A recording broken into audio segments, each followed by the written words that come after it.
Hello there, I'm glad you decided to join me on this small quest. Have you ever been looking for a new game to play and you start scouring YouTube for game trailers? Then you come across one which has caught your eye, whether it be the gameplay, the look of the game, or you've played other games by the same developer. So you get yourself a copy, start to play it and just think, wow, this has really missed the mark. Well, you're not alone, so I thought I'd talk about a couple of games I've played recently which disappointed me for whatever reason. So let's get into the first game on our list, which I got through Amazon Prime Gaming, and I just checked it out on a whim. This is Evan's Remains. Published by Whitethorn Digital, Evan's Remains revolves around the mystery of Evan's disappearance and Dis's journey to find him. As you progress through the game, you encounter puzzles in the form of platforming challenges that involve solving sequences of switches and jumping mechanisms. Throughout the game, the story unfolds through dialogue sequences, revealing more about the characters, their backstories, and the secrets of the island. Let's start by talking about the as mentioned puzzles, which in my opinion was the best feature of the game. As I said in the intro, the puzzles are logic based that require players to manipulate platforms and switches to proceed. The puzzles are presented without combat or time pressure, focusing purely on critical thinking and pattern recognition. Every so often, the game will sprinkle in a new mechanic to the puzzles which keeps you on your toes. They really got me thinking at times, and they gently got more difficult as the game progressed, which I really appreciated. When I would be playing through the game, I would be looking forward to getting to the next puzzle, so I could see what challenge the game would put in front of me next. The rest of the gameplay in this is visual novel style, with dialogue presented in text boxes and portraits of the characters used to show emotions during interactions. Like most visual novels, there's a lot of reading to this, so if this isn't your thing, then this might not be for you, but I'll talk about the story and such later. Let's talk about the thing you would notice first in this, and that's the art style. This uses a pixel art style that is beautiful to look at. Like I said in the coffee talk video, I do find pixel art can be overdone these days, but games like this and coffee talk show me why this art style is used, as it can be so beautiful at times. From the moment I saw the title screen of the game with the bright, vibrant colours, waves crashing onto the beach, and the wind blowing through our main character's hair, I knew this was going to be a looker. Well, so far so good, right? So what was it that disappointed me about this one? It's the thing that is described as the heart of the game, and that's the story. It was interesting, but it didn't hit the mark for me. There are moments in this which I feel was meant to be a big emotional moment. However, it came across as very hollow to me. It got to the point by the end of the game that I would be begging for the story moments to finish so I could get back to the puzzles. If your story is the glue holding everything together and it's not that strong, then the game can fall apart. Luckily, the puzzles were good enough to keep me engaged and kept me playing until the end. Oh, if you do play this, stay around until after the credits. It's a shame that the main aspect of the game was not as engaging as I feel the developers wanted it to be. However, the look and the puzzle aspect of the game gets a massive thumbs up from me. I'm glad I checked this one out, as it was just sat there in my Prime Gaming library. However, I doubt I'll be going through this again. So let's get on to our next game, and sorry to ask you so many questions, but here's another. Have you ever been so disappointed with a game that you just couldn't finish it? The next game was one of those for me, and it's such a shame as it had lots of potential with the devs involved and such. But I'm getting ahead of myself here. Let's talk about the disappointment that is Riverbond. Coming from the team at Coco Cucumber, Riverbond is a hack and slash style game in a voxel art style.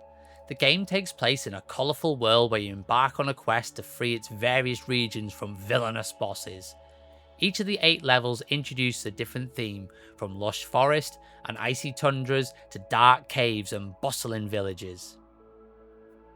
Out of the 3 games I'm discussing today, this one hurt the most. I played another game from Coco Cucumber which I discussed in a previous video called Ravenlock, which I really enjoyed. So I wanted to check out more games from them, and I found Riverbond in my Epic Games library. As it was already there, waiting to be installed, I thought I'd check it out, hoping for the same enjoyable game as Ravenlock.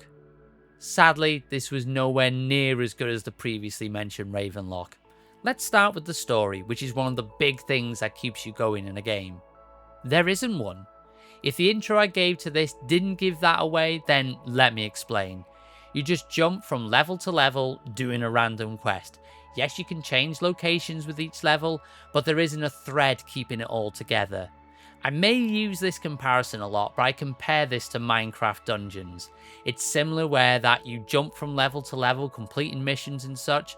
However, Minecraft Dungeons has the overarching story of the Arch-Villager and his quest to take over the land. So you get those breadcrumbs throughout the game for the chase for the Arch-Villager. In Riverbond, there's none of that. It's just complete the level and defeat the boss. Now, I don't normally like to do this when I'm discussing games, but here is a spoiler, so if you want to avoid this, then cover your ears now. As I was playing through the game and coming to the realization that the game had no plot, I wanted to find out what the ending had in store, as I thought maybe it all comes to a head at the end of the game, some big thing happens, giant battle or something to that degree. But I was shocked to find that when you complete the last level, that's it. No end credits, no well done, you played all the levels, the game just goes back to the level select screen as if to say, do you want another go? It was at this point I dropped the game, as I knew playing through this would be all for nothing. I thought the gameplay style was fun at times as it has a dungeon crawler style similar to the, as mentioned, Minecraft Dungeons. However, coupled with the game having no plot whatsoever, it got boring quickly. I've probably said this a few times now, but it's such a shame as I had really high hopes going into this. Ravenlock was such a fun experience, and it's one of those games I need to talk about in more detail one day. However, this just feels like such a misstep that I simply couldn't finish it. Finally, let's talk about a game I did manage to finish. It was on my backlog for some time, and I finally got to play it recently. It looked like something that would be right up my alley. However, for reasons I'll discuss shortly, it didn't live up to my initial thoughts of the game. So allow me to discuss Air Memories of Old.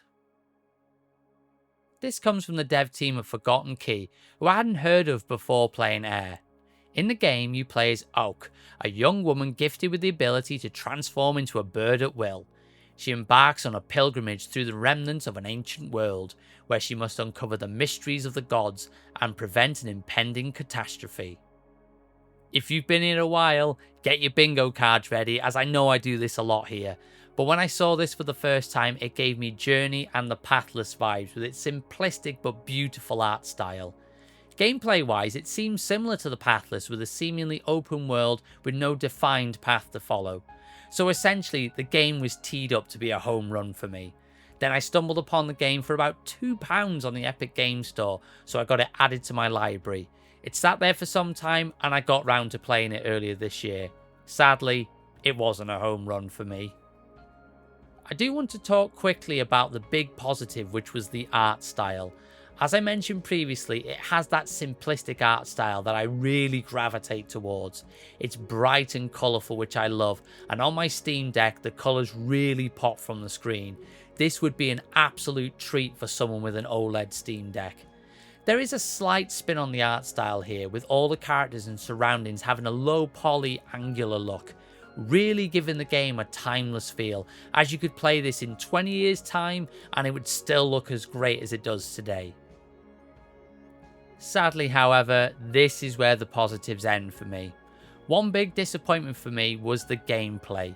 You explore the world, finding temples, and within them are puzzles that you need to solve to move on to the next section. I say they're puzzles, but it felt more like you have 3 buttons to press to open the door. Then you wander around the level, find the buttons, and then the door opens. I understand if this was a thing every so often in the game they had different puzzle types, but every single puzzle is this. They also don't add a lot of challenge to the game.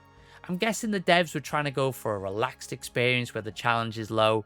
I don't mind games like that, but here it really didn't work for me. The story of the game is also very thin.